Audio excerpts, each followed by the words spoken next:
안녕하십니까, 차구영 목사입니다. 오늘은 하나님의 의도에서 본 구원 이야기 193번 구원과 성령이라는 제목으로 구원 이야기 할 때 은혜가 충만하시기를 바랍니다. 구약의 죄는 불순종의 죄입니다.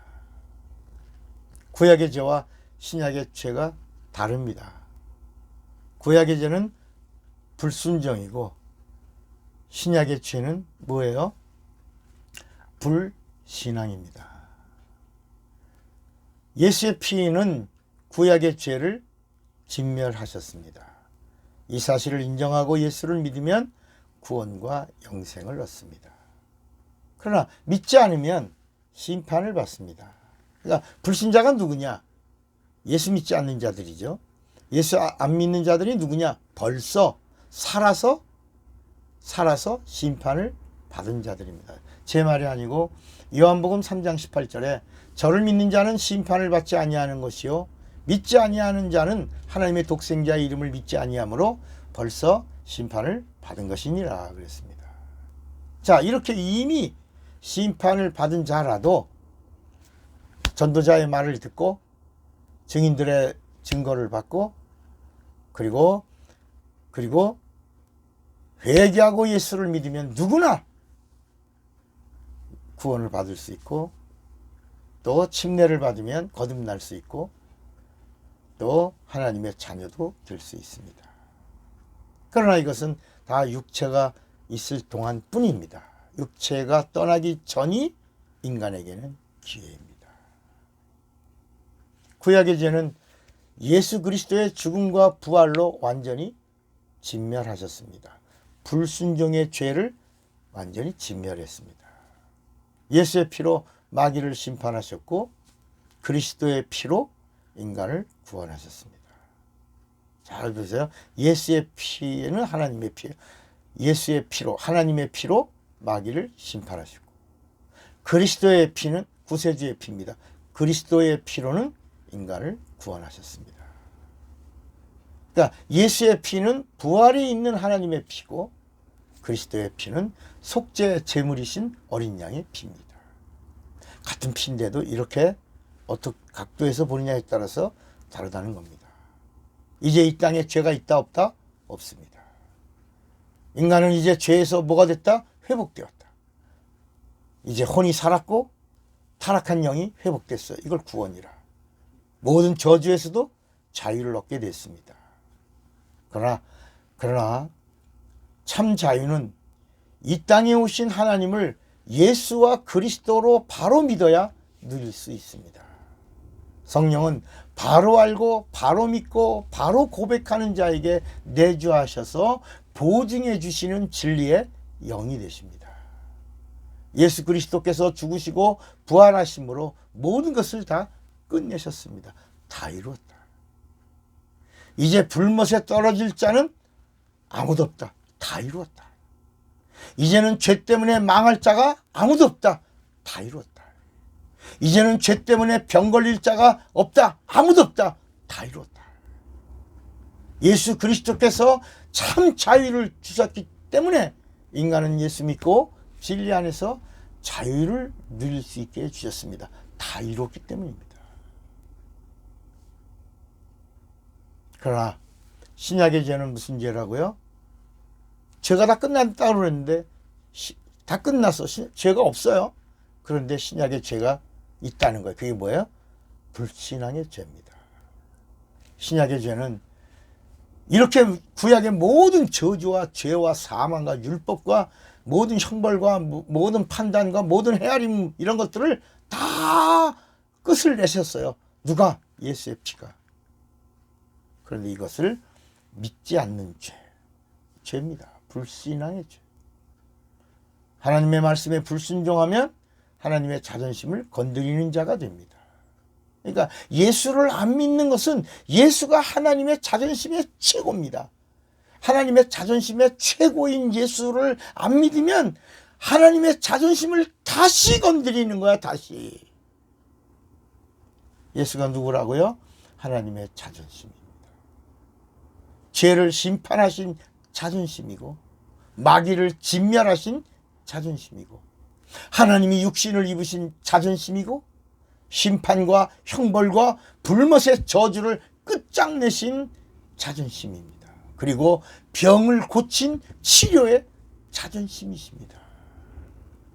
예수를 믿으면 예수의 일을 믿는 것이고 예수를 보내신 아버지를 믿는 것이고 예수의 말씀도 믿는 것이고 그가 약속하신 약속을 믿는 것입니다. 성령은 이렇게 믿는 자를 찾아오셔서 예수 믿고 죄사함 받았음을 보증해 주시고 얼마든지 성령으로 충만해서 성령으로 하나님을 기쁘시게 하고 성령으로 구원의 감격으로 감사하며 성령으로 얼마든지 충만히 하나님의 생명을 누리며 살 수 있도록 성령으로 후원해 주신 겁니다. 영감도 주시고 은사도 주시고 권능도 주시고 영원토록 함께 해 주시는 겁니다. 그러므로 예수를 믿는 자가 침례를 받지 않으면 예수님은 자존심에 큰 손상을 입으시는 겁니다. 왜냐하면 예수님 승천하시면서 마지막에 성부와 성자와 성령의 이름으로 침례를 주라. 침례로 거듭나라. 요한복음 3장 3절, 요한복음 3장 5절에 니고데모가 거듭나는 게 뭐냐고 물었지 않습니까? 물과 성령으로. 물로 거듭나는 것이다. 물 침례로. 성령 침례로는 보증받는 것이다. 우리는 자꾸 성령으로 거듭난다. 성령은 거듭남을 보증해 주. 거듭나는 것은 예수의 이름으로 침례를 받음으로 거듭나는 것이다. 그러면 예수의 이름이 뭐냐? 바로 성부와 성자와 성령의 이름이 예수다. 또 예수 믿는 자가 전도하지 않으면 하나님 자존심을 상하십니다. 여러분 예수 믿으시면 전도하셔야 합니다. 왜냐하면 예수님이 전하라. 때를 얻든지 못 얻든지 만민에게 복음을 전하라. 성령 주신 이유도 예수의 증인이 되라. 증인되는 자들에게 권능 주시고 은사 주시고 영감 주시고 그리고 함께 해주시지 않습니까? 여러분 전도하셔야 합니다. 그리고 예수 믿는 자가 성령 받기를 거부한다면 이것을 아주 중대한 하나님의 약속에 대한 모독으로 여기십니다. 예수 믿으면 반드시 성령 받. 왜냐하면 성령은 하나님의 최고라고 그랬거든요. 누가복음 11장에 하나님의 좋은 것이 뭐다? 성령이다. 성령 받기를 거부한다? 하나님 최고의 모독으로 여기십니다. 성령을 받으라는 말씀은 불신자에게 하신 말씀이 아니라 예수를 그리스도로 믿는 자에게 하시는 명령이며 약속이고 계명인 것입니다. 구약의 죄는 예수 그리스도가 다 끝을 내셨습니다. 구약의 죄는 예수의 피가 뿌려지는 순간 끝을 냈습니다. 다 이뤘다. 예수의 피와 그리스도의 피를 알면 성경이 열리고 하나님의 의도가 열립니다. 이제는 예수를 믿냐 안 믿냐가 하나님의 자존심을 세워드리는 것이고 성령을 받냐 성령을 받지 않냐라고 하는 것이 하나님의 자존심을 높여드리는 것입니다. 성령을 받은 자가 성령 충만하냐 충만하지 않느냐 하는 것은 하나님의 자존심을 세워드리는 것입니다. 그러니까 예수를 믿을 바야 확실히 인격적으로 예수를 영접하시고 예수를 믿었다면 예수를 몽땅 믿어야 합니다. 첫째, 예수의 오심을 믿으세요. 둘째, 예수님의 말씀을 믿으세요. 셋째, 예수님의 행하심을 믿으세요. 넷째, 예수님의 약속을 믿으세요. 넷째, 예수의 죽으심을 믿으세요. 다섯째, 여섯째, 예수의 부활을 믿으세요. 모든 예수님의 일하심을 의심 없이 믿어야 온전한 믿음입니다. 온전한 믿음. 온전한 믿음이 되고 성령을 받으면 하나님은 내 믿음에 대한 보증을 하나님 편에서 하시는 것입니다. 부분적으로 받아들이면 부분적으로 알지만 온통 받아들이면 온전히 예수를 알 수 있습니다. 예수를 온전히 믿는다면 성령도 받아야 하고 성령을 받았다면 충만해야 합니다. 이 모든 것이 하나님의 자존심을 높이는 것입니다. 구원은 예수 믿는 자가 받아 누릴 성령 충만입니다. 사랑하고 축복합니다. 하나님 아버지, 오늘 우리 모두가 다 구원과 성령을 알고 그리고 성령 충만한 자들이 되게 하여 주시옵소서. 예수님의 이름으로 기도합니다. 아멘. 사랑하고 축복합니다. 차구영 목사입니다.